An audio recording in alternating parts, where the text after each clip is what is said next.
Imaginez pour un instant une révélation surprenante sur la figure la plus importante du christianisme. Que feriez-vous si nous vous disions qu'il existe une vérité cachée sur Jésus, une histoire tue pendant des siècles, maintenue dans l'ombre? Le pape François, dans une déclaration choquante, brise le silence et met en lumière ce que beaucoup auraient préféré oublier. Il nous révèle quelque chose que l'humanité ignore depuis plus de 2000 ans. Beaucoup croient connaître toute la vérité sur Jésus. Nous connaissons les miracles, les paraboles, les enseignements d'amour. Mais si je vous disais qu'il existe une partie cruciale de son histoire qui a été supprimée, effacée intentionnellement des Écritures, cette vérité, enveloppée de mystère, concerne quelque chose de profondément symbolique et controversé. La véritable apparence de Jésus, son ascendance, et l'impact que cela a sur la foi. Une vérité qui maintenant, grâce au pape François, refait surface et pourrait ébranler les fondations de tout ce que nous connaissons sur le christianisme. Préparez-vous à plonger dans l'un des plus grands secrets de l'histoire. Quand le pape révèle cette histoire bannie, un Jésus que vous n'avez peut-être jamais imaginé, il ne parle pas seulement d'un passé caché, mais nous invite à revisiter et repenser la foi d'une manière totalement nouvelle. Pendant des siècles, nous avons cru que le salut de milliards était contenu dans la figure d'un Jésus qui, plus tard, a été soigneusement modelé pour ressembler à l'idéal européen.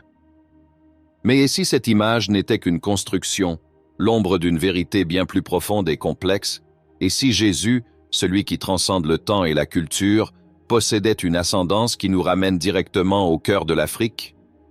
Voici le Jésus d'une ascendance africaine, dont les traits, pendant des siècles, ont été recouverts par des couches de réinterprétation culturelle et de suppression théologique.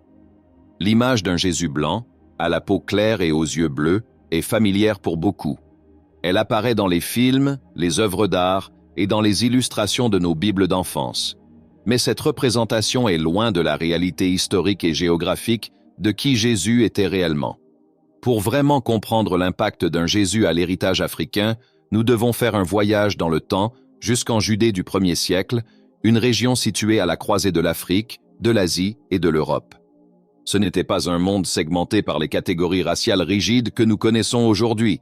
C'était une tapisserie de peuples, de cultures et d'ethnies, où la migration, le commerce et la conquête redessinaient continuellement le paysage ethnique. C'est dans ce contexte qu'émerge un Jésus noir, non pas comme une catégorie raciale moderne, mais comme un symbole des racines diverses et inclusives de son identité et de son héritage. Considérez par exemple les connexions historiques qui pointent vers cet héritage africain. L'Évangile de Matthieu décrit comment, dans son enfance, la famille de Jésus s'enfuit en Égypte pour échapper à la persécution du roi Hérode. Ce voyage n'était pas seulement une escale rapide, mais une période significative pendant laquelle la Sainte Famille s'abrita en Afrique, vivant au sein de la société égyptienne. L'Égypte, un pays africain au nord, a longtemps servi de refuge pour le peuple juif en temps d'adversité. Ce périple est plus qu'une simple curiosité historique. C'est un symbole puissant de l'importance du continent africain dans l'histoire du salut, un continent qui a été un abri pour le peuple d'Israël pendant la famine, pour ensuite devenir le protecteur du Messie lui-même. Et cela ne se limite pas aux premières années de la vie de Jésus. Tout au long des évangiles, nous voyons les preuves d'un monde multiculturel qu'il habitait. Pensez à Simon de Cyrène, l'homme qui aida Jésus à porter sa croix. Cyrène était une ville située dans ce que nous appelons aujourd'hui la Libye, en Afrique du Nord. La présence de Simon à Jérusalem à ce moment crucial renforce les liens profonds entre les communautés africaines et juives à l'époque de Jésus. Lorsque nous regardons les représentations artistiques et iconographiques des premiers chrétiens, notamment en Afrique, nous trouvons encore plus d'indices de l'identité africaine de Jésus.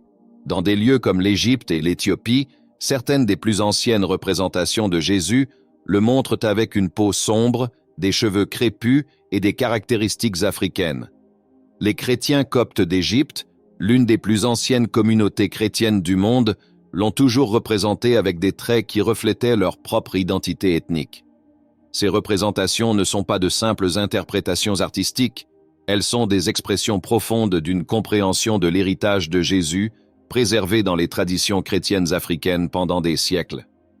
En Éthiopie, où le christianisme remonte au IVe siècle, Jésus a été représenté et compris comme quelqu'un ayant des racines africaines, ce qui a façonné la foi et l'identité des chrétiens éthiopiens depuis près de 2000 ans. Pourquoi alors cette narration a-t-elle été mise de côté? Dans un monde qui subit encore les conséquences du colonialisme, de l'esclavage et du racisme systémique, l'identité africaine de Jésus devient un puissant acte de récupération historique et spirituelle. Elle défie des suppositions séculaires sur la foi, la race et la valeur humaine, en offrant une contre-narrative au christianisme eurocentré, souvent utilisé pour justifier l'oppression. Pour les descendants d'Africains, l'image d'un Jésus noir apporte un profond sentiment de représentation et d'appartenance. Elle affirme que leurs traits, leur héritage et leur essence même sont non seulement acceptés par Dieu, mais reflètent également le divin. Cette vision est un baume pour des communautés qui, pendant des siècles, ont été amenées à croire, explicitement ou implicitement, que la blancheur était plus proche de Dieu. Mais la pertinence d'un Jésus noir va au-delà de la diaspora africaine. Elle nous invite tous, indépendamment de notre race ou de notre ethnie, à affronter nos préjugés, à élargir notre compréhension historique et à réimaginer une foi qui embrasse véritablement la diversité de l'expérience humaine.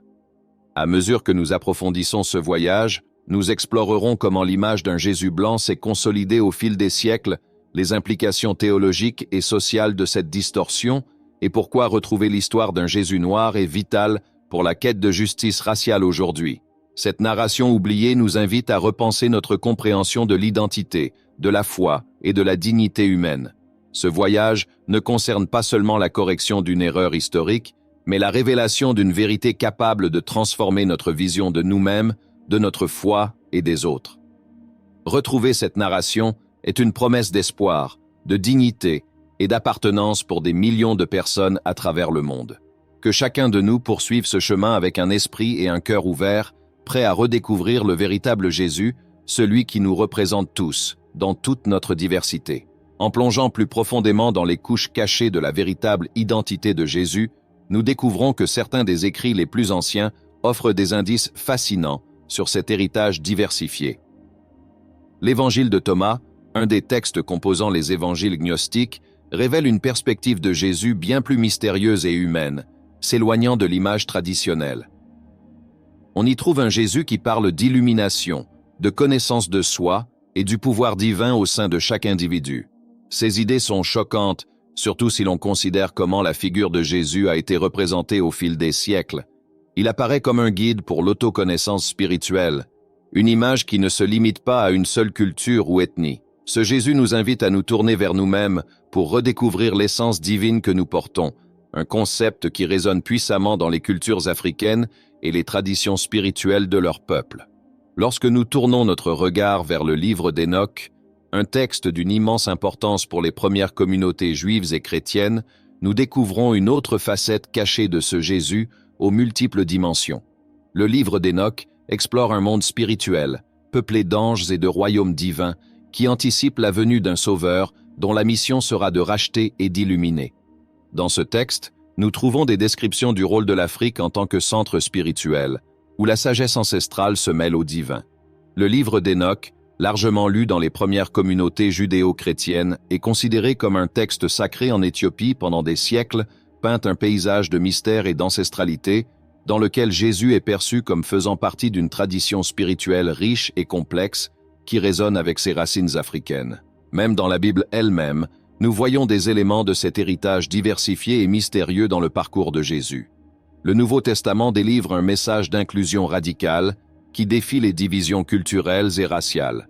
Dans les Actes des Apôtres, Philippe baptise un Éthiopien, un geste symbolisant l'universalité de la foi et du message de Jésus qui s'étend jusqu'aux confins de la terre et inclut les peuples africains comme partie intégrante de la narration sacrée.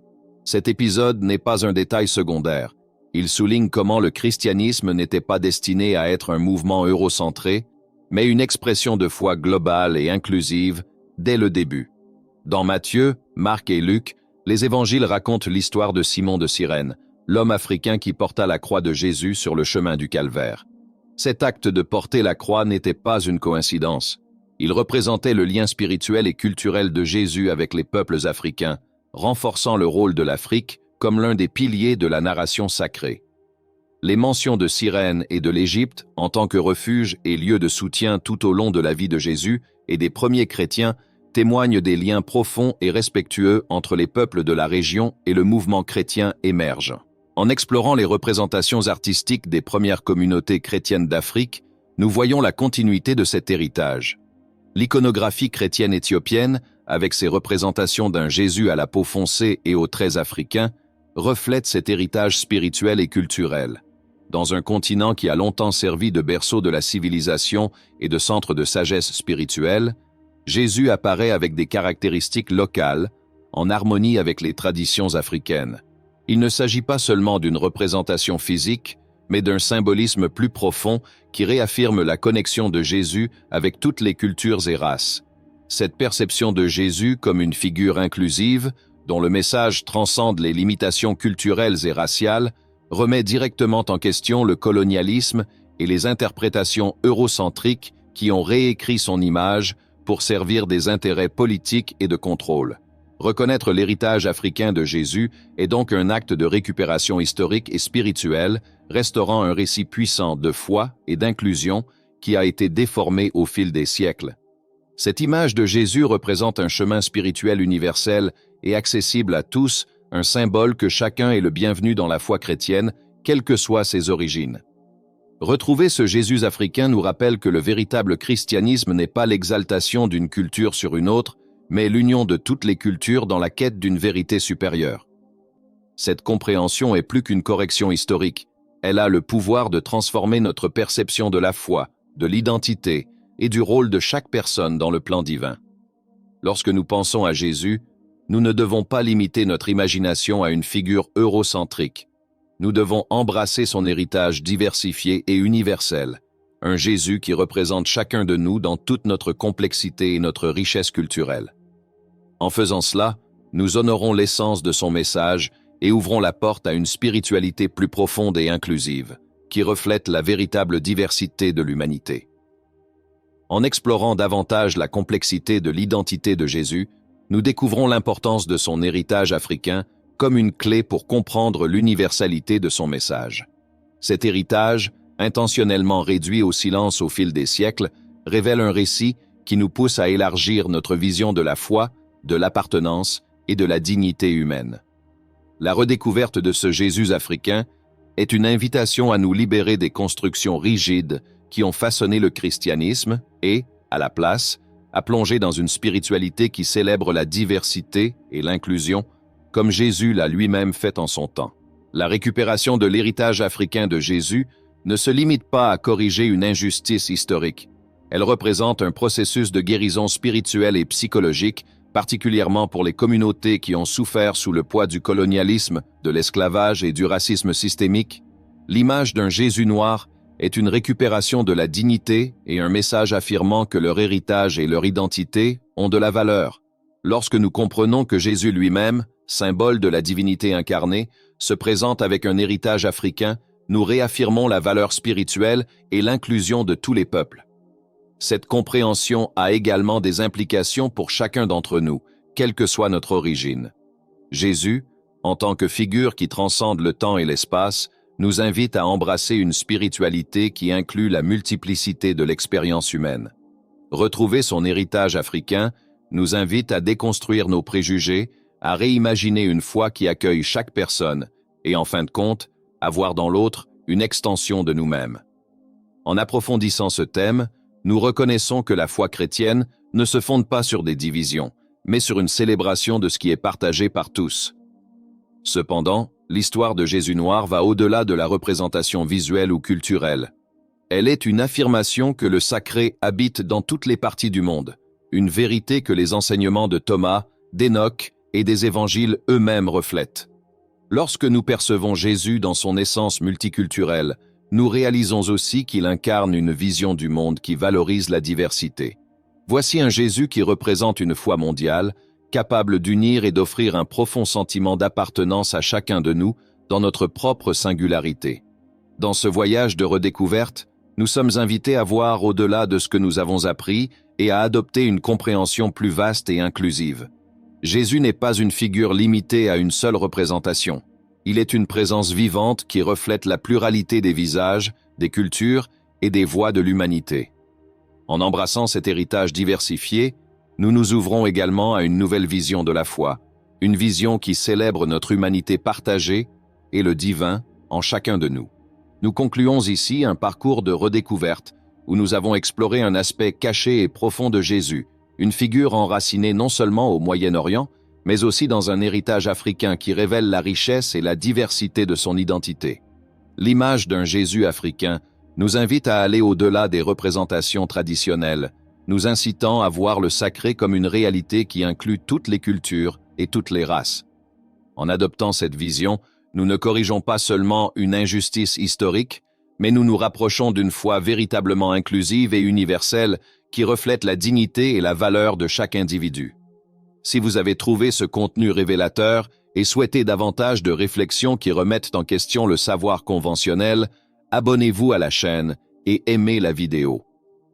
Continuons ensemble à explorer des thèmes profonds et rarement abordés qui élargissent notre compréhension du monde, de la spiritualité et de nous-mêmes.